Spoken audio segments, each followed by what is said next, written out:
I'm Laura Ingraham, and this is the Ingraham Angle. Thank you for being with us tonight. All right, two stories today about two great American cities on opposite sides of the country should be a major awakening for all of us. They reveal important truths about how America is faring as we're about to commemorate our nation's independence on July 4th. And while politicians in both parties try to spin, we need the truth now more than ever. Now, if you've been in LA in the past few years, you're not going to be surprised by this, but homelessness grew a staggering 10% in the city last year and 9% in LA County. Wow. And you know what they both have in common? Run by Democrats. My office staff is afraid, and it's so sad for the people that are homeless, and it's a tragedy for the community. When I went outside, there were just like families walking around, people walking their dogs. It was completely quiet and safe and boring in a good way. And now I'm afraid to go out without my pepper spray. Horrific. And in the Big Apple, things are off the charts bad, with city shelters busting at the seams, filled with illegals. Now, it's so bad that earlier this month, Mayor Eric Adams even floated the idea of housing the would-be asylees into private homes. That's a bad idea, because you don't know nothing about those people. What he's doing is not good for the city. He's destroying the city. I wouldn't want some stranger, illegal or not illegal, just a stranger in general. So you're saying that if... Stop voting for Democrats. Stop voting. Oh my goodness. Oh man. You know, that's the crazy thing about Democrats. They are very strategic and are able to somehow convince these folks that they're the ones to vote for. These folks keep voting for these people even though they don't like the outcome of their policies. And I just, for the life of me, don't. Well, I take that back. I get it. Democrats are very strategic because from what I've seen and learned throughout this journey thus far, whenever a Democrat comes out, they never speak from the heart. At least it doesn't feel like it to me. They never speak from the heart. It's scripted. It's something that somebody, whomever, put together and perfectly prepared for them to say in front of people. I mean, don't believe me. Just go and watch Democrats speak whenever something happens. Just go and listen to them. They've all got speechwriters, every single one of them. It never comes off as genuine and coming from the heart. They try to talk like it. They try to throw some words in there that make it that try to make it sound like it. But it never feels genuine. Like they just like went off the top of the dome and they're just speaking how they actually feel. It always feels scripted. That's just my humble opinion. And unfortunately, folks like this, potentially, allegedly, I don't know. Well, I don't know this lady from a can of paint, but I mean, she does live in New York City, so we know how voters there mainly are. Okay, it's just unfortunate that they're able to convince folks like this, and Republicans have to get better at messaging. Because if Republicans were good at messaging, Democrats wouldn't exist. Because Republicans are gaining ground without even really having great messaging at this point. It's just Democrats are just absolutely terrible, right? Even though Republican policies are better, Democrats' speechwriters are way, way better than Republicans. If Republicans have speechwriters at all, which I'm sure some of them do. But yeah, Republicans need to get better at conveying the message, in my humble opinion. Let's jump back. This opportunity came to you, you wouldn't take it? I absolutely would not. Now, it would be a real mistake for us who don't live in either place to just wave these stories off. And I know it's kind of a tendency, oh, no, it doesn't matter to me. But instead, let's use the information that I just gave you to win in 2024 and begin restoring America. At LA County's last count, 75,518 people were living in interim housing or a tent, a car, a van, an RV, or makeshift shelter. And that was in LA County, compared with 69,144 the previous year. And check this out. Since 2015, that figure has risen an inconceivable 70%, in the county and 80% in the city of Los Angeles. So this is insane. So now why is this happening? Oh, is it Trump's fault? Well, who runs LA? Who runs California? Those are the questions we have to ask. We know who they are. They're Democrats. And they like to tax, regulate, and spend the city and the state into oblivion. And look, they wanted that. They voted for it, and they got it. And the official who's in charge of the agency dealing with homelessness said the following in the LA Times. The reasons for the spike in homelessness are not fully known, but then pointed to economics as the underlying cause. You think? But then she noted a study by UC San Francisco that found that among people who had leases before becoming homeless, a decrease in income was the most common reason for losing their housing. Well, bidenomics strikes again. Not a lot of trickle down from my parents' kitchen table when I was growing up. So we're changing it. We decided to replace this theory with what the press is now called bidenomics. I don't know what the hell that is. But it's working. Oh, sure, Joe. Now, let's get you back to bed now, okay? Also, I think part of the problem with, throwing money at the homeless issue is the money itself. I'll explain. When you have people who rely on a paycheck to help the homeless, right? You have these people that are in these offices to help the homeless, and they're taking home a salary, right, to feed their family, put a roof over their head. What is the incentive to actually get rid of the problem? There isn't one. I mean, just think about it logically. If your job is to help the homeless, if there's no homeless, you have no job. That's just common sense to me. And listen, I don't blame these folks. Now, this is just my assumption of what's going on. I don't know this with 100% certainty. This is just me adding 2 + 2 and putting it together and figuring out, oh, this is actually 4. Okay. Once again, I don't blame these folks because that's common sense. Of course, I want to keep my job. Of course, I want to be able to put food on the table, keep a roof over my family's head, provide for my family. Of course, that's just common sense. Nobody's going to want to lose their job. It's how they eat. Okay? Especially in today's economy. Sheesh. Man, stuff is out of hand. Send your boy a care package, please. Okay? All seriousness. But so when you have people who are working for a paycheck that are helping the homeless, you have a conflict of interest there. So I think it's important that you get rid of the money component and use volunteers instead. Do y'all think that would help change the situation?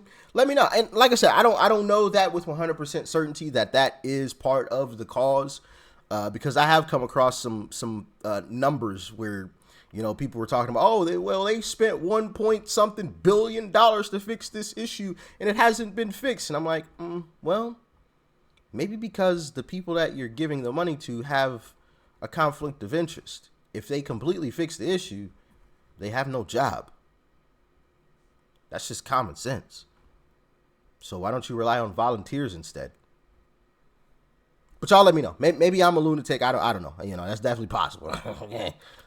Now, what's obvious is that Bidenomics plus an open border equals a total nightmare for Americans who want to be independent but are overwhelmed by inflation and every other malady that the Democrats' policies are causing.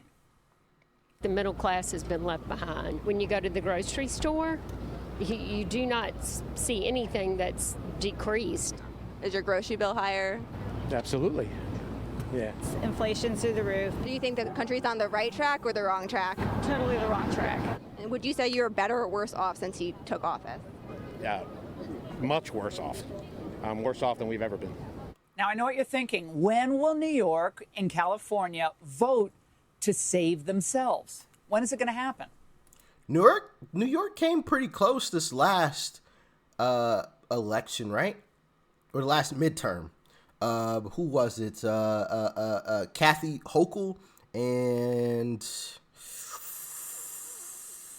I can't recall the guy's name. I could see his face.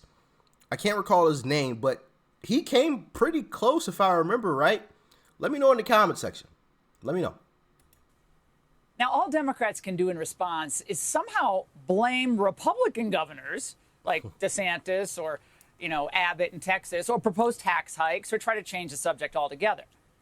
Rather than urge new, insane approaches to fix the economy and the border, they try to hold on to power by stoking more division and dangling freebies. Now they're doing the same thing with reparations. Just yesterday, the California Reparations Task Force released its final report and provided 115 recommendations on how Black residents should be compensated. It could include cash payments. It can include free tuition to our UCs and CSUs. It can be a first-time home buyer assistance down payment, interest-free loans, state tax relief, free health care, on and on and on. We can do this. The key here is that they have yet to put a dollar figure on the reparations payments themselves. Now, isn't that kind of pivotal? Especially when California has a $32 billion budget deficit. Look, if they really wanted to do reparations, they'd pass a bill, they'd raise taxes on the rich donors of the Democrats, and they'd start sending out the checks. But the angle does not think they're ever going to do that. Instead, they want to keep doing studies and, launch commissions and a bunch of news reports and polls and all of those sorts of things to make people think that any day now, the money's coming. We have a debt that needs to be paid. It needs to be paid. Our time has come, and this reparations will be making right the many centuries of wrong. Reparations is about repair. To me, I qualify. I would like to see you guys give out letters of credit where we can buy property, we can do things instead of waiting. I'm 78 years old. I don't want to wait 2 or 3 years. Well, I hate to tell them this, but unlikely that money is ever going to come. Because it's all a lie. And it's all another cynical ploy to trap people into thinking there's some magic pot of money out there and that the government is just going to take care of all of you. Now, I did propose this the other day, and I just came up with another idea that's combined with something that one of you had said. Shout out to you. I don't remember who you were, but you can comment below.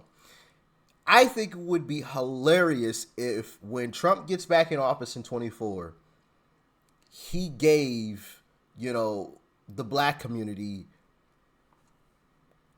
reparations. You know what I mean?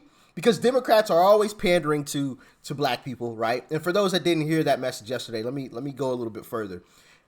It's only a one-time thing, and it's more of a to Democrats, right? Because they're always pandering to people of color. They're always pandering to Black people. Always, oh yeah, we'll give you this, we'll give you that, we'll give you reparations, and it never happens. So just imagine if Trump actually did it, the sheer panic that Democrats would have. How would they can't say no. They can't say no. Because if they say no, now they really look bad. Now they really look bad. Because if Trump says, you know what? I propose all Black people in America are tax exempt for an entire year. You pay zero taxes. Zero taxes. No income tax. No nothing. Nothing. No taxes. Any taxes you pay, you send us the receipts and we'll send you the money right back at the end of the year when you file your taxes. Black people pay no taxes. Just imagine Democrats coming out and saying, no, we don't want Black people to not pay taxes. We don't want that. No. Considering their messaging for the past forever, pandering to Black people. I think that would be hilarious, especially if Trump was like, because I've seen an increase in people saying no to the situation going on overseas right now that we're spending hundreds of billions of dollars on, with Putin in that whole situation. So what if Trump was like, you know what? We can spend hundreds of billions of dollars over there, but we won't spend it here. You know what? If we can spend hundreds of billions of dollars over there, we gonna spend it here. Forget that. We ain't worried about anybody else. Like this is some of his messaging. We're not worried about anybody else. We're gonna take care of our people. Black people are tax exempt for an entire year.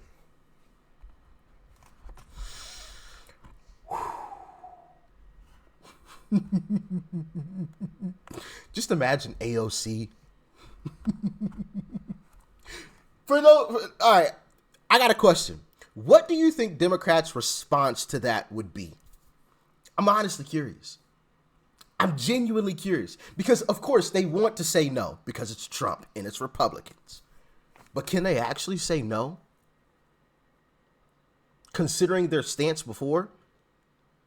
Because all Trump has to say, oh, well, you guys were always pushing for reparations before. I'm just trying to do my part. Why aren't you getting behind me? Why are you guys saying no to this now? Then they look really, really bad.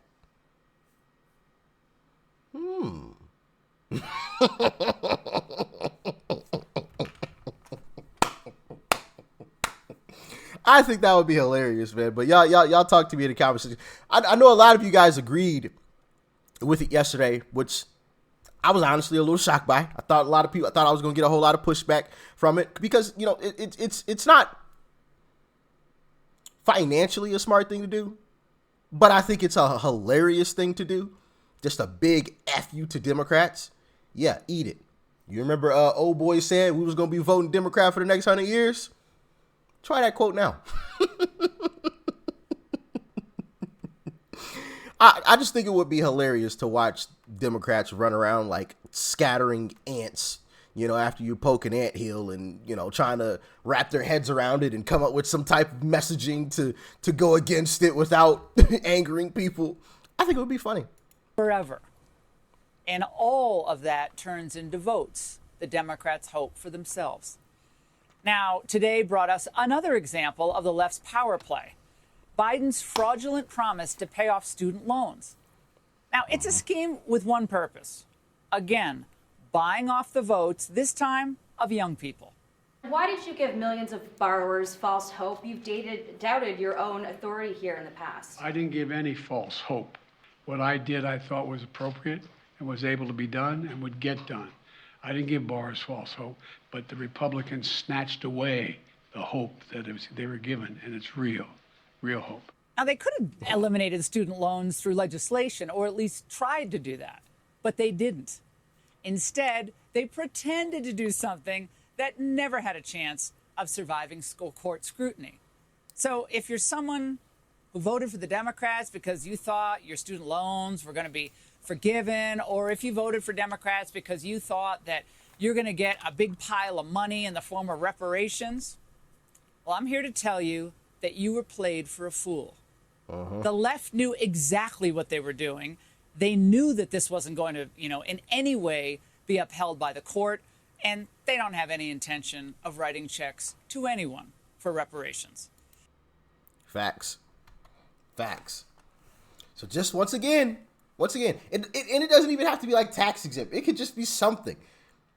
Just imagine if Trump did it.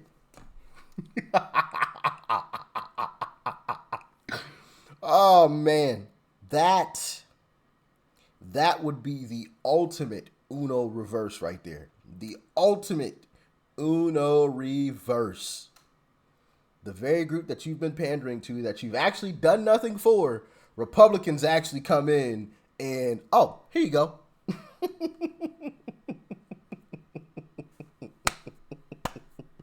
And Democrats can't do a thing about it.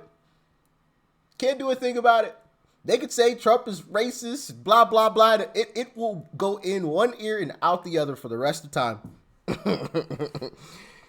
Oh, man. I'd love to see that one happen. That would make a week's worth of content right there in and of itself. Just watching all of the Democrat politicians' reactions and how they try to tiptoe around the issue or something, or just how they go at it in general, I think would just be hilarious. Just watching them, Sunny hosting and all of them.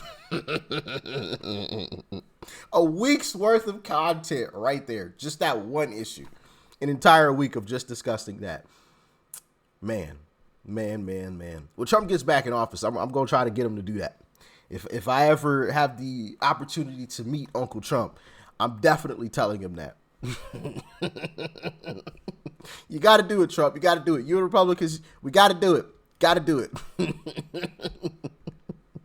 If for nothing else, just a big to Democrats, man. Just a big F you, right? Stop all this pandering. You're not going to do anything. Republicans are the only one that actually did something. Step aside. But as always, thank you guys for tuning in. I greatly appreciate you spending your valuable time with me today. All right. Thank you so much for watching it to this point. It helps out with the YouTube algorithm. Y'all stay safe out there. Peace and love. I'm out.